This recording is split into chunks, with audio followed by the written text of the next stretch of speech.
So with Antonio Brown coming over to the Niners, it's going to be very hard to play against us as a defense. I mean, we already set on offense as far as I'm concerned, And we're going to score regardless without Antonio Brown. It's going to be 20-plus, easy. But you add an Antonio Brown to this team, you can forget it, defenses. You can forget it. The Rams could really forget it. Ain't no way. It's going to be, who you going to cover, Ronbo? Are you listening? Damn.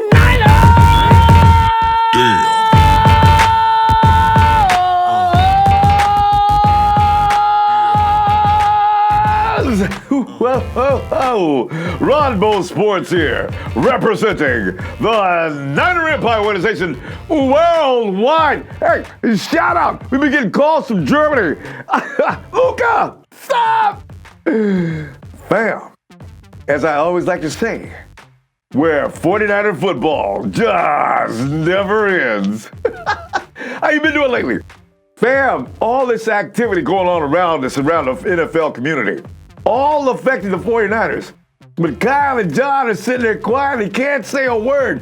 You look at what's going on with Kyler Murray coming into the league. That could directly affect us. You look what's going on all around with Antonio is just one thing. Earl is another. But here's the thing, as they pertain to us in particular. Woo, man. Hey, Richard Sherman is about to get a little giddy up on his pursuit of not only Earl Thomas, but Anthony, or should I say, I don't know why I call him Anthony, Antonio Brown as well. Eric Davis, ex-49er cornerback. He's got a Super Bowl ring. He will go down in history as one of the 49ers.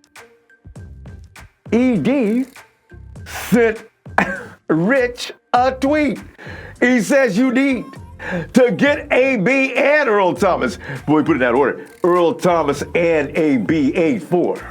So I got a feeling Rich hasn't been that low-key, but he has been, well, actually he has been low-key. He hasn't been in hardcore pursuit. You don't read about him every day as to whatever efforts he's being, whatever efforts he's using to get both Earl Thomas and Antonio to sign. But with that little note from Eric Davis and others, he may start getting a little more energetic about his pursuit to get those guys on that team. Because quite frankly, I'm telling you right now, fam, it behooves Richard Sherman to get his old gunfighting partner. Because the thing is, and just to be mean, back in the day, I say things like, you know what? The only reason why Richard Sherman is so good is because he's got Earl Thomas backing him up. Little did I know I might have been close to being accurate. You see, Earl Thomas is not your everyday average safety. Anytime Rich did make a mistake, Earl was there to clean it up. And in some cases made the play anyway. The play that Rich would have gotten smoked on. But that's what back in the day when I was being hateful. But now, let's put it all in proper perspective.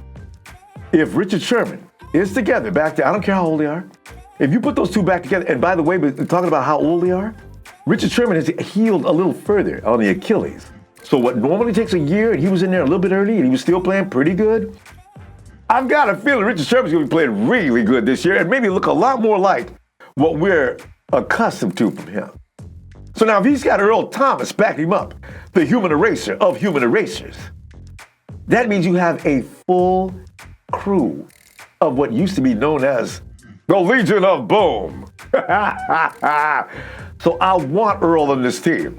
I know there's all kind of arguments. I want him. I really do, just because of that blank he fills in. Now you've got a fully effective team on one side of the field, plus the safety.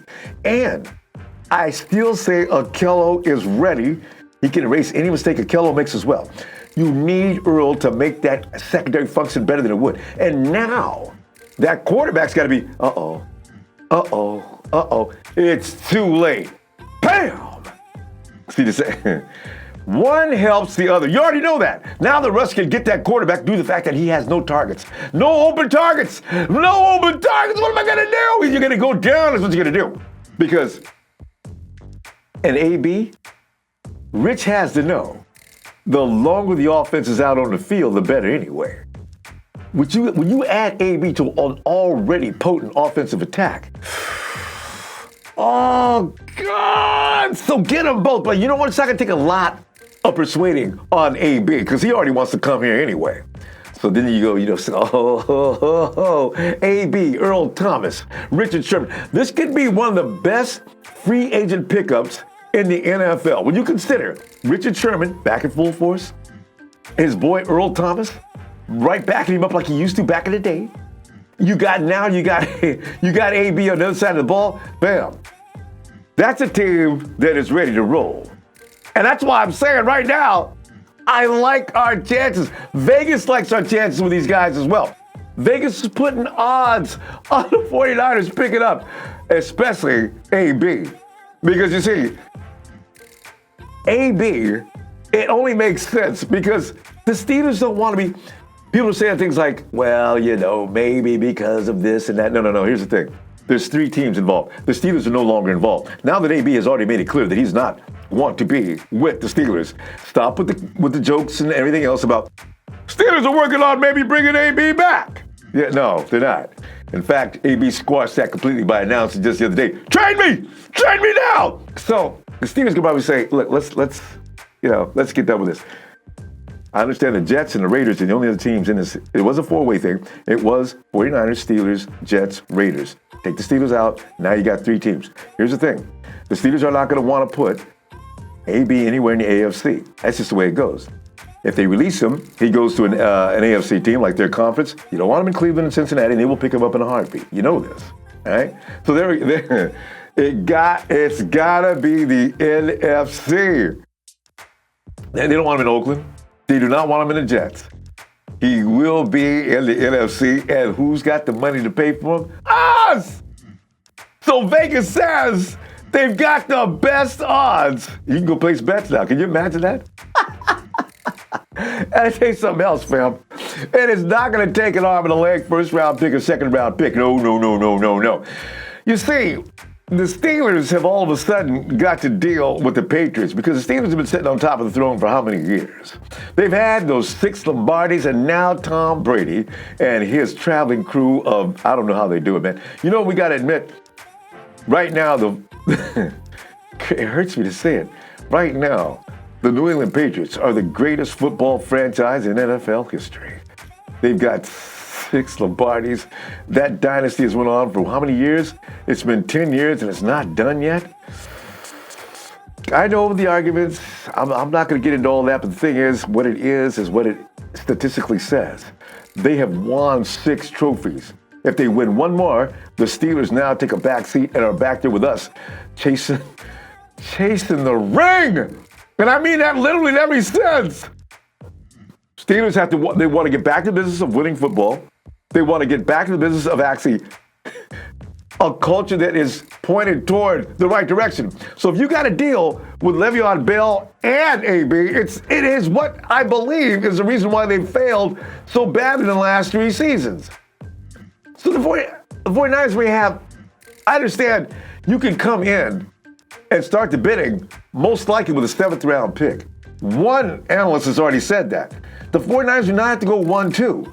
The 49ers can come in and say, unconditional, we'll give you a 7th round pick.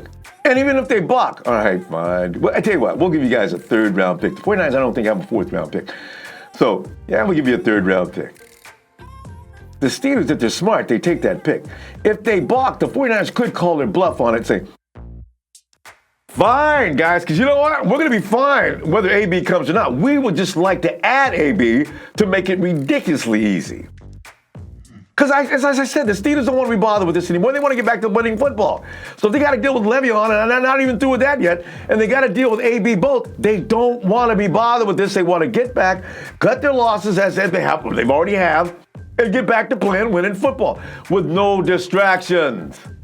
AB's bridge has been burned. His stock has dropped a bit. That little altercation in January, well, I don't know if they're going to call it domestic violence or not, but it was a domestic case of some kind. That dropped him a notch. The speeding ticket the other day, that made no sense. That dropped. I don't know if that was the other day, but it was recently. All of a sudden, they're bringing all these things out about AB. The little altercation on the sidelines. They don't want it. So they're not going to have to give a 1st or 2nd round pick. The Steelers aren't going to, they're going to give him, please, just take him. I like our chances in that, fam. I'm telling you right now, look for it to happen. Earl Thomas is another case. I don't know if it's going to be so easy. Earl may have other aspirations.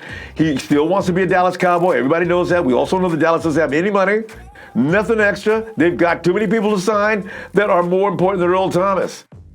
I know he moved his family back to Austin, but a lot of teams do. Robbie Gould, he moved his family back to Chicago as well. But the 49ers have done everything they can. And in fact, they're already in talks.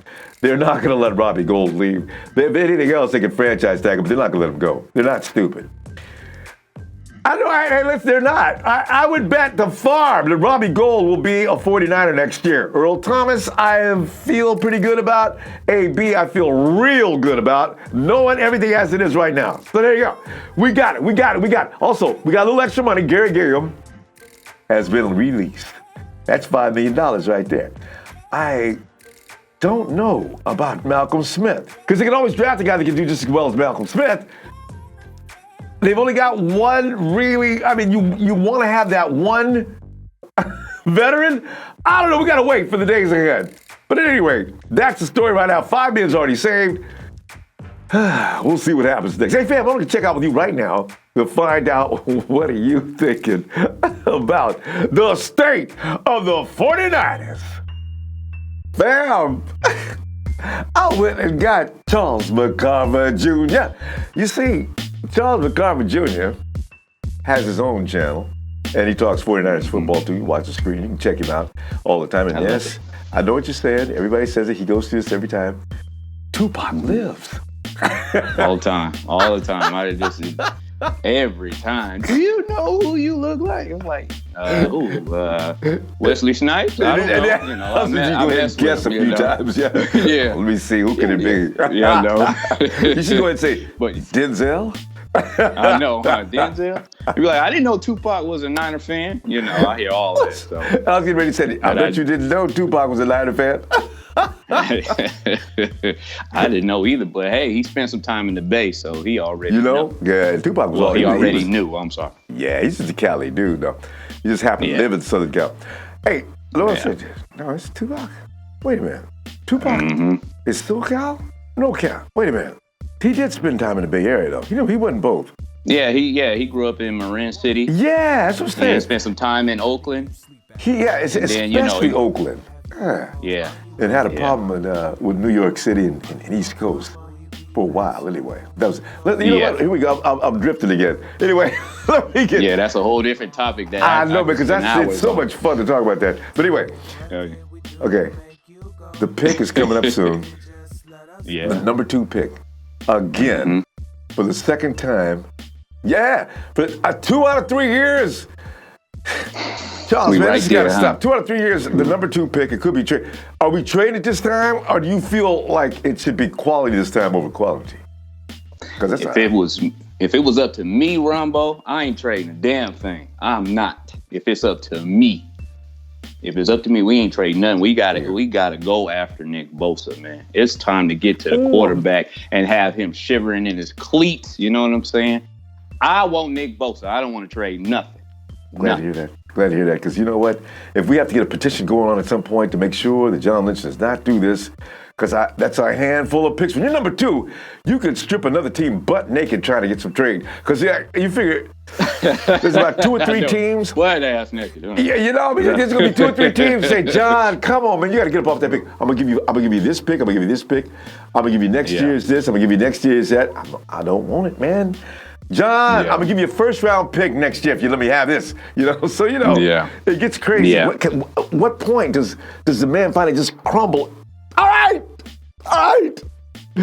So because I'm a Nick Bosa fan too. If you did have to trade down though, how far down? We dropped. Where are the Jaguars? 84 or 5? I think the Jags can't be too far behind us because they had a terrible year. Yeah. Figure there's like I forgot what number they're in, but they're right there in the middle somewhere. Yeah. Because how do you feel about Greedy Williams? He's cool.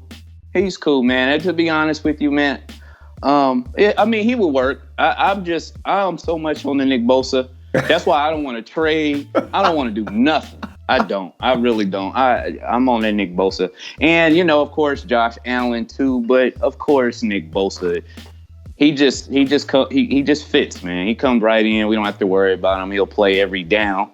If Josh Allen came in, it had to be, certain things, certain downs they might be on and stuff. But Nick Bosa's already there, ready to go. And that's what we want to do is get to the quarterback. Spotlight that a minute, Charles, because, see, there's a lot of people confused about the Nick Bosa difference between him and Josh Allen and why it is more preferable. And people go get mad. They say, man, y'all just be hating, man.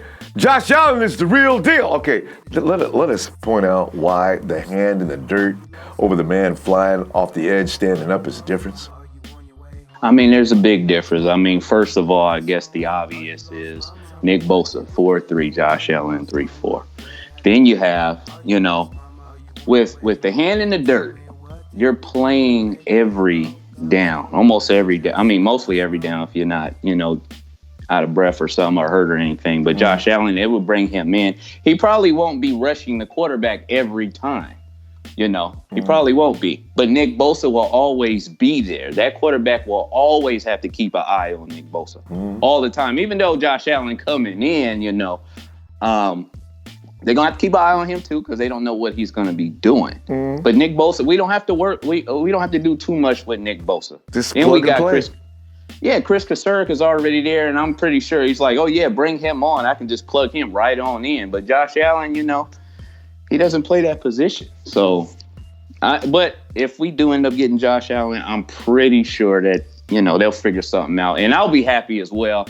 I just really want Nick Bosa. I've been stuck on Nick Bosa, man, and it's kind of hard to get me off of that. Yeah, I agree. Very difficult. People want to argue about that because you know what? Because you'd end up putting Josh Allen maybe at the Sam linebacker. Like you said, he platooning back and forth because they say he's very athletic.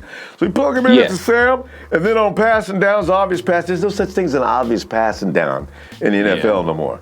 You know what? If anybody proved that, it's McVay and Shanahan, right? So exactly. If I'm a smart OC, I wait until you stack him back up over the Sam, and I go for a pass down right now. See, that's why there. It is. That's it. If they were in the same position, then it'd be a legitimate argument between who you actually want. Yeah. But Nick Bosa, and the only thing that I'm kind of scared about is we kind of know the Arizona Cardinals ain't gonna pick him up. But if somebody trade with them to get Nick, that's when I'm gonna be like, God damn it. But, Raiders, don't do it, Raiders. Don't do it. Raiders stay out people's business. Do not get involved. I know they go, man. I'd be like, hey, Nick, do you really want to be homeless or do you want a red and gold nice home? What do you want? You gotta be reasonable here. Yeah, know what I'm saying, Ronbo, man. Just keep it real. Hey, but Gruden may be so insane because Gruden may say, Cardinals, I want that number one pick. They may not even go for Bosa. They may go ahead and get Kyler Murray. I gotta feel, he was coming to Oakland anyway. We're gonna make sure you come to Oakland this way. Maybe Kyler may say, please don't do that. I have to look over. Every time I look up, here come the Oakland A's coach. So, Kyler, man, how you enjoying football? Your job is still waiting over here across the street.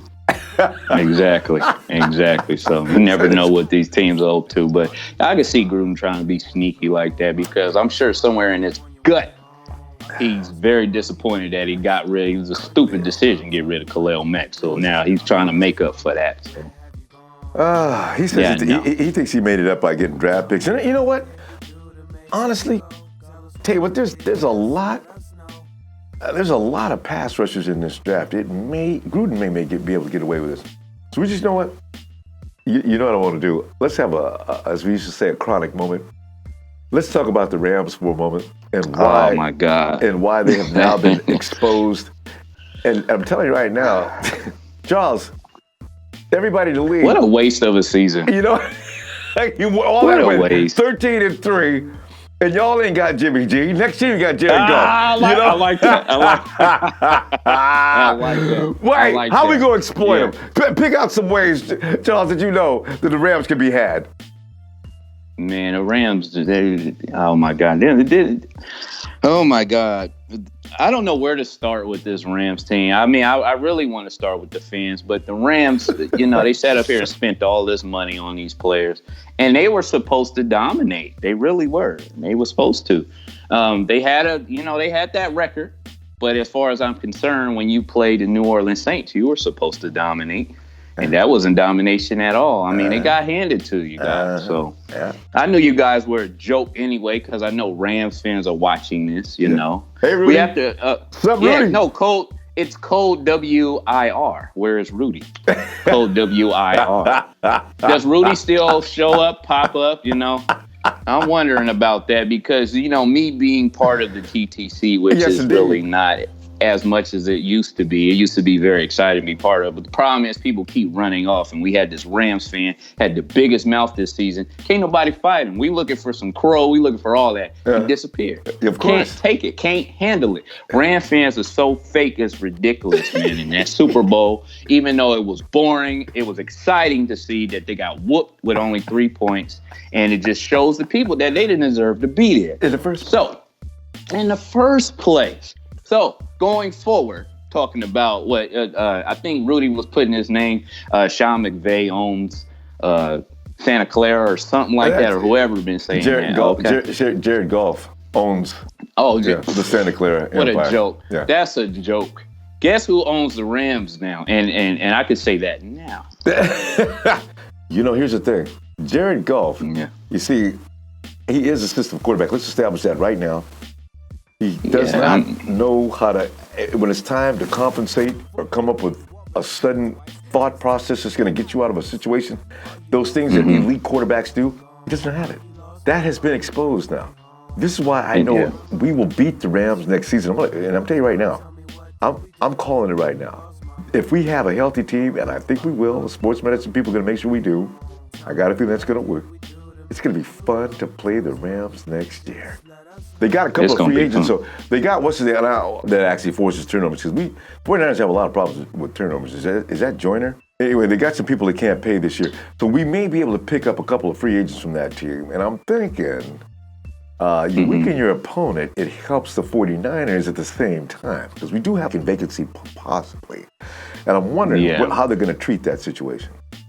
Yeah, they ain't going to be able to treat it too well. It ain't going to be, first of all, it ain't going to be where it was this year. We all know that. Yeah. It's going to fall apart. Yeah. I think we're going to be too much for teams, including the Rams. I mean, the Rams, it's just been a straight joke with them. I don't even know where to start or, end with the Rams. I mean, how you going to be excited about a brand new stadium you got to share with somebody? It's just a straight joke. I mean, the Rams are dead. I laughed so hard after. I called you after the Super Bowl. I laughed so hard. It's still funny. It's just I got all my laugh out. I almost ran out of breath and everything. Man, the Rams are a joke. 2021, the Super Bowl takes place in L.A. I got a feeling, Charles, it's going to be us. It's going to be there. And that's home field advantage because how many Niner fans there are. Exactly. Antonio Brown has made it official. This is why I'm saying in 2 years he could be. Antonio Brown's made it official. He is leaving. He already asked for the trade.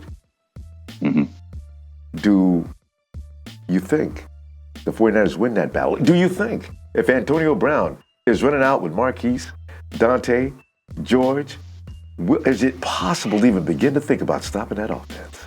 Yeah, so with Antonio Brown coming over to the Niners, it's going to be very hard to play against us as a defense. I mean, we already set on offense as far as I'm concerned, And we're going to score regardless without Antonio Brown. It's going to be 20-plus, easy. But you add an Antonio Brown to this team, you can forget it, defenses. You can forget it. The Rams could really forget it. Ain't no way. It's going to be, who you going to cover, Ronbo?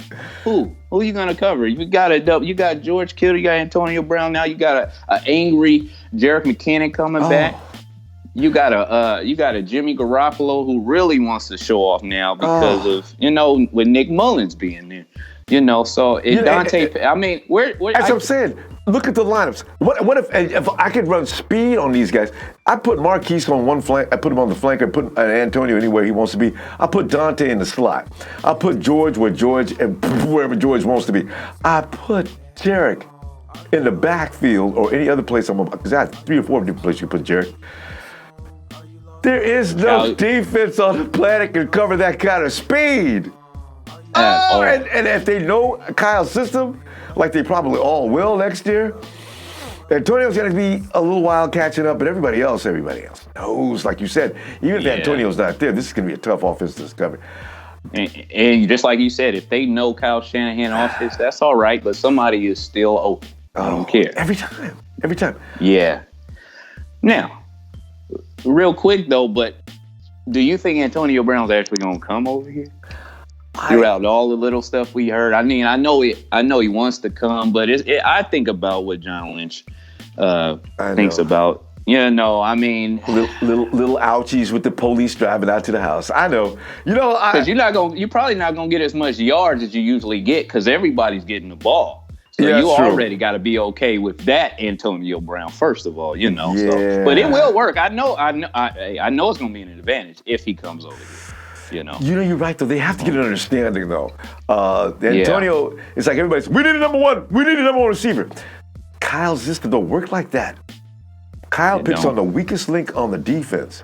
If that happens not to be always the Antonio, can't nobody get mad. The fans can't get mad. Just got to just run Kyle's offense. Julio didn't get mad, so I'm figuring Antonio won't get mad either. Yeah. So. Yeah, man, we gonna kill him, man, and I'm still waiting to see who our sports and the strength and conditioning coach will be. Get that in order because I believe that played a big part in a lot of injuries too. Yeah. They say what's his name? Ben.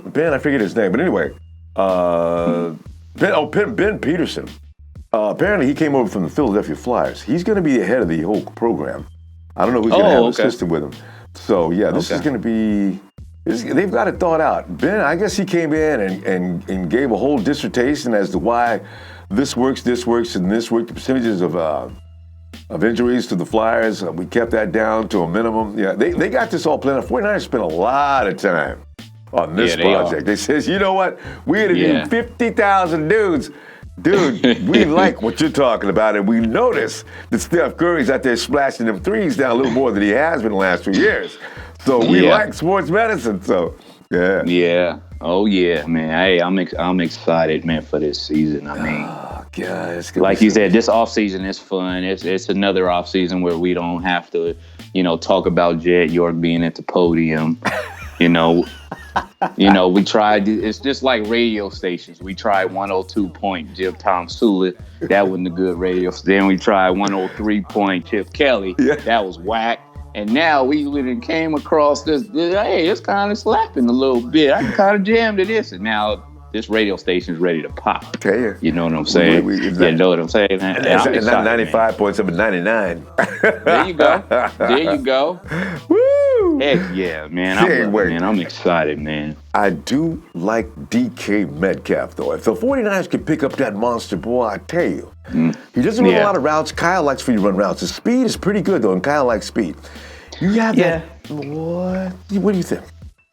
No, I think so, too, man. I already know. It's just, with me, after our last game, I said, you know what?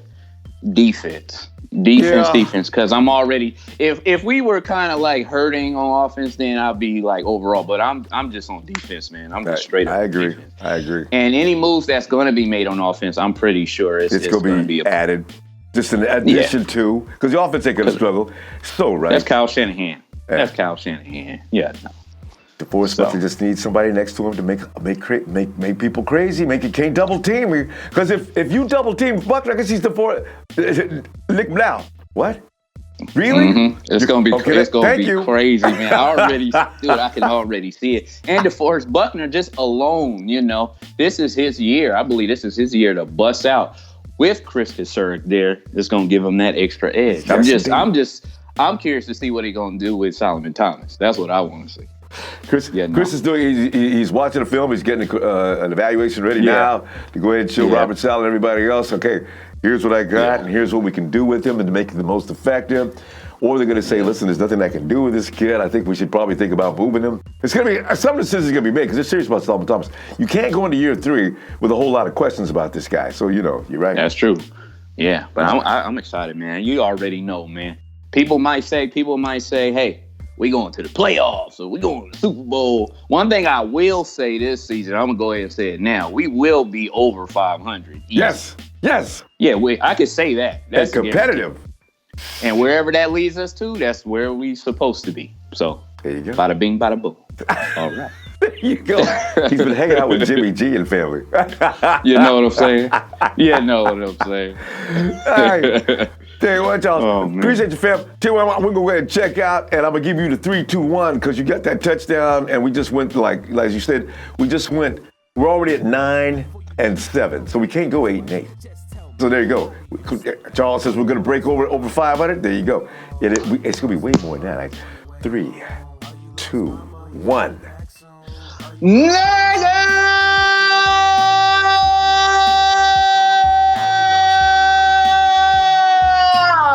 Fuck the Rams. Let's go. He held that for a long time and said the right thing at the end, too. Because, as Will would say, because they ain't got no money. Ronbo, feel like I was at a game. You know how I do at the games. I feel like I was at a game. Definitely. Yeah. Thank you, Charles McCarver Jr. You notice how I like to play with his name. And I've called McCarver every name and everything but his name. So now, McCarver always said, well, you still care. Charles, love you, fam. Hey, fam. Coming up this weekend, of course, I will see you on Friday, and we will talk more 49ers football. There's no telling what's going to happen next. Keep an eye on the Kyler Murray story. That is going to have direct effect on what happens in the draft night as well. I'm telling you, man, the Nick Bosa versus Josh Allen war continues. Fam, please subscribe, share, hit me some likes. You know I love me some likes. See you in just a little bit. 7, 6, 5, 4, 3, 2, 1. You'll never get the sacred stone. Oh, this you crazy mother.